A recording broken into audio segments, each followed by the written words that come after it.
Segur que la majoria que esteu veient aquest vídeo us sonaran aquestes boles de branquetes que trobem en molts arbres de ciutats com Girona, Barcelona i ciutats també properes a aquestes. I segurament molts de vosaltres també hagueu normalitzat aquest so quan passegeu pels parcs urbans d'aquestes ciutats. I és que avui justament parlarem d'aquests animals, i no només de les cotorres argentines, que són les famoses citàcides d'aquí de Barcelona, o de qualsevol altra ciutat d'aquí a Catalunya, sinó de 4 espècies més de citàcids, és a dir, col·loquialment lloros, que s'han instal·lat aquí a Barcelona i a moltes altres ciutats de casa nostra.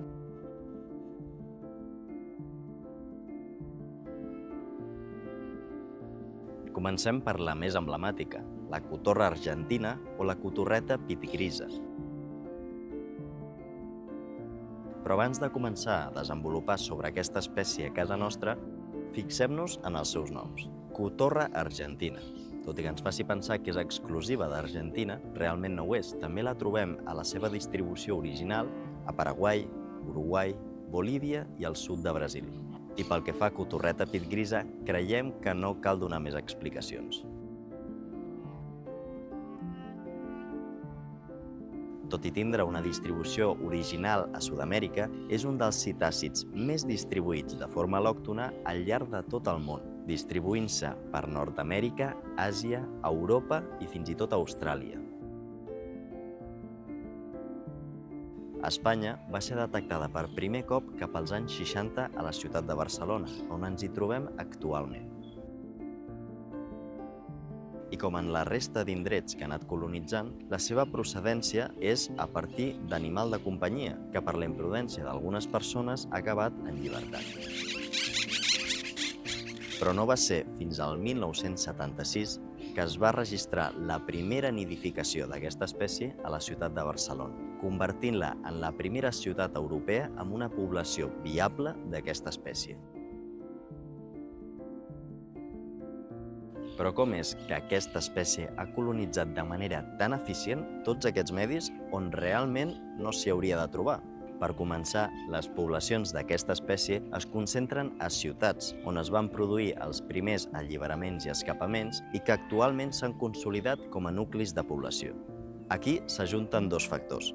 La presència de depredadors és molt baixa i la disponibilitat d'aliment és pràcticament il·limitada. Originalment, la dieta d'aquesta espècie era frugívora, és a dir, basada en fruits, en llavors, brots, flors, però a les ciutats això ha canviat.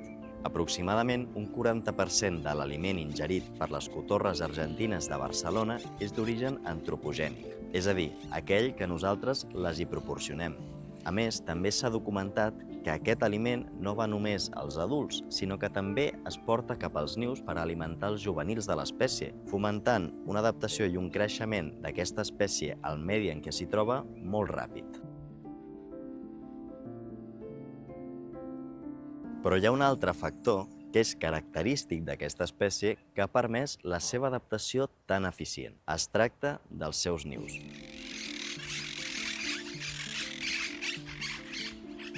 La cotorra argentina, juntament amb la seva espècie germana, la cotorra dels cingles, són les úniques dues espècies de citàcids que no fan els seus nius a cavitats. En canvi, aquestes construeixen grans nius fets de branquetes, com els que veiem a tot arreu, que poden actuar com a grans colònies, contenint més d'una dotzena de nius en certs casos.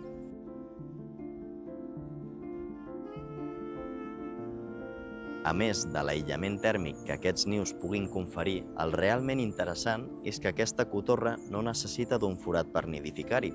Per tant, és una espècie altament adaptable a canvis de paisatges, com per exemple la tala de boscos o la tala d'arbres, que són precisament aquests els que tenen els forats tan importants per la cria d'un munt d'animals.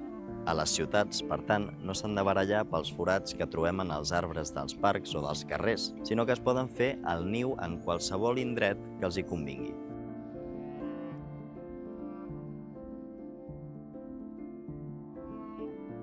Però cada cop la presència de cotorres argentines és més comuna a fora d'aquestes ciutats, a medis més naturalitzats, on la presència de depredadors és molt més alta.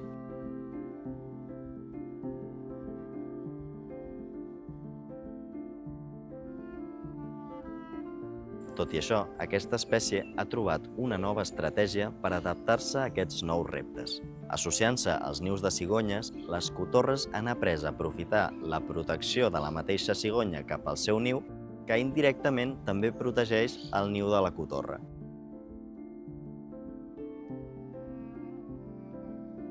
De fet, s'ha registrat que aquestes cotorres que mantenen aquest tipus de relació amb les cigonyes, amb la presència d'un depredador a prop del niu, ja no s'espanten i abandonen el niu, a diferència d'aquelles que no mantenen aquest tipus de relació amb les cigonyes.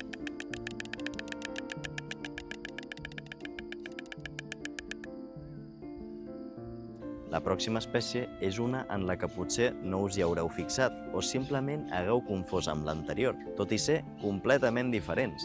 De fet, és l'única espècie que veurem en aquest vídeo que no prové del continent americà, però que juntament amb la cotorra argentina s'emporten el premi a distribució al·lòctona més gran. La cotorra de Kramer.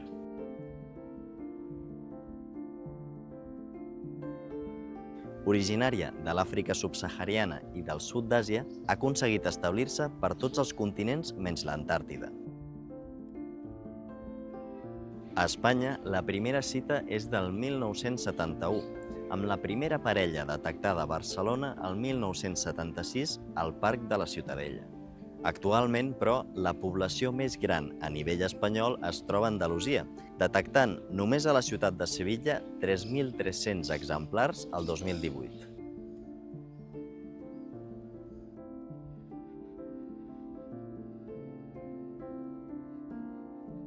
Però pel que fa a Europa, Regne Unit s'emporta la corona, perquè el 2016 es van registrar 31.000 individus només al Regne Unit. Però la presència d'aquesta espècie realment genera algun conflicte amb les espècies autòctones de casa nostra? Doncs sí, com hem dit abans, només les cotorres argentines i les dels cingles no fan servir forats per criar, i la cotorra de Kramer no n'és una excepció. De fet, si passegeu pel Parc de la Ciutadella, per exemple, on vam gravar la majoria d'imatges per a aquest vídeo, seguint els crits de so metàl·lic i estrident que emeten aquestes cotorres, amb sort les veureu entrar i sortir d'un forat com aquest. Aquests forats en arbres, però, en parcs urbans, abans de que arribessin les cotorres, eren la casa d'altres aus, com mallarengues, pardals, estornells o esquirols i ratpenats, d'entre altres. Però l'arribada de la cotorra de Kramer ha afectat notablement aquestes espècies, que han estat desplaçades dels seus forats. A Sevilla, al Parc de Maria Lluïsa, en 14 anys el nombre de nius de cotorra de Kramer ha augmentat en 20 cops, mentre que el nombre d'arbres utilitzats per nòctols grans, el ratpenat més gran d'Europa, actualment en estat vulnerable i en poblacions decreixents, ha caigut un 81%. A més, no només es tracta d'un desplaçament de nínxol, sinó que a més s'han registrat atacs directes de les cotorres a espècies autòctones. Sense anar més lluny, a Barcelona, durant tasques de captura d'aus amb finalitats científiques, mentre pardals i mallarengues estaven a dins de les gàbies de captura, van ser atacades mortalment per cotorres de Kramer. I el més interessant és que aquests atacs no es van produir durant l'època reproductora, descartant un comportament territorial associat a la cria. A Itàlia també hi ha registres d'atacs a nòctols petits, mentre que a França a esquirols i a Espanya a rates. Els atacs a aquestes dues últimes espècies, però, s'associen a probablement un comportament de protecció del niu, ja que hi ha evidències d'esquirols depredant nius de cotorra de Kramer i s'intueix que les rates també ho fan, ja que hi ha registres de depredació de nius de cotorra argentina. I comencem ara amb les espècies més rares i que probablement vosaltres no hagueu vist perquè no us hi heu fixat. L'aratinga capblava.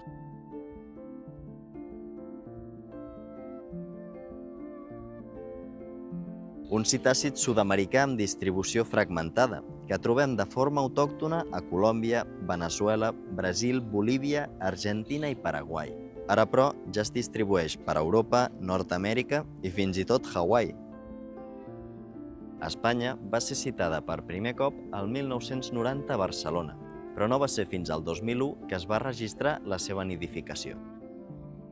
Aquesta au, a diferència de les dues altres que hem vist, emeten uns sons menys penetrants i menys estridents. I si abans d'escoltar-la la veieu, us fixareu, tal com indica el seu nom, en el color blau del seu cap, que pot arribar fins a la nuca o limitar-se únicament al front segons subespècie i edat. A més, si estem una mica més atents, podrem intuir una coloració vermella a la part inferior de les seves plomes caudals.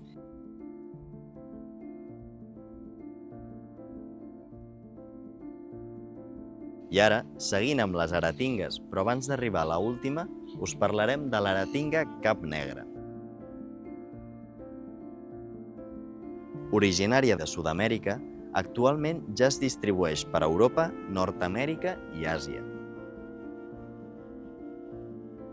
Fou detectada per primer cop al 1973, a Barcelona, a l'Albufera de València i a Mallorca.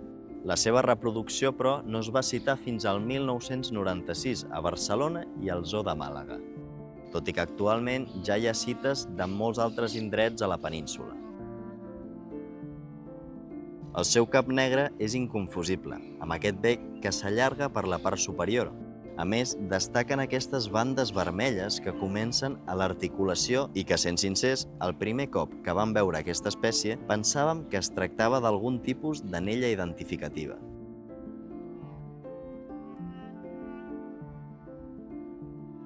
I si no la trobeu amb la vista, pareu l'orella, perquè emeten un so molt semblant al de la cotorra argentina, amb qui tothom ja estem tan familiaritzats, però molt més agut. I finalment, la més gran i la més escandalosa de totes, que després de la cotorra argentina i la cotorra de Kramer és la més abundant a casa nostra, l'aratinga mitrada.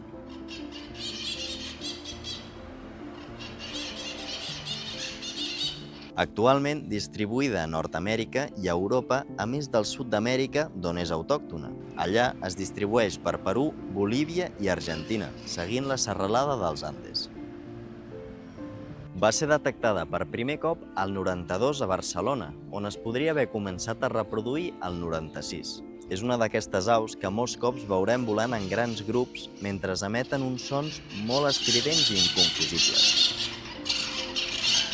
Una cosa molt interessant d'aquesta espècie a Catalunya és un comportament que es va registrar el 2015 a Sabadell, al Parc de Catalunya.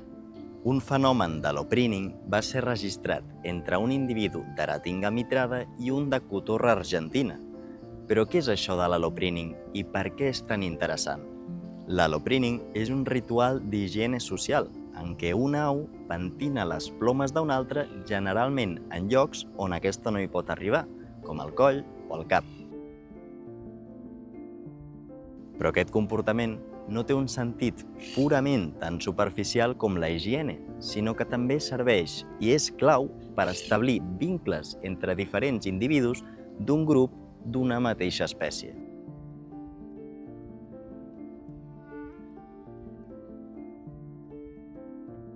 El fet, per tant, que s'hagi descrit un fenomen de l'oprínning interespecífic, que a més ha estat recíproc entre els dos individus, és una cosa molt peculiar. En aquest vídeo, per tant, hem vist un munt d'espècies que, tot i que potser la majoria desconeixíeu, han esdevingut els nostres veïns des de ja fa molts anys. I tot i que a Catalunya tinguem només, i si es pot dir només, 5 espècies de citàcides establertes, el 2016 es publicava un article que parlava de 12 espècies establertes a Europa. I sí, som conscients que són espècies increïbles, molt boniques, carismàtiques, i que la majoria de nosaltres segurament no tindrem l'oportunitat de veure la seva distribució d'origen. Però cal no oblidar que aquí a casa nostra es tracta d'una espècie al·lòctona. I tal com s'ha vist amb el cas de la cotorra de Kramer, que ha estat la més estudiada respecte als seus efectes ambientals en els seus llocs d'introducció, poden afectar greument les poblacions d'espècies autòctones amb qui conviuen en llocs tan sensibles i hostils com les ciutats. Per tant, no hauríem de romantitzar la presència d'espècies exòtiques a casa nostra. I aquí voldríem anar una mica més enllà de les que hem parlat en aquest vídeo, i ser conscients que, tot i que són uns animals fascinants, ho són encara més a la seva distribució autòctona i que aquí, a casa nostra, poden suposar un problema per la conservació de la nostra biodiversitat i que no hauríem de passar per alt.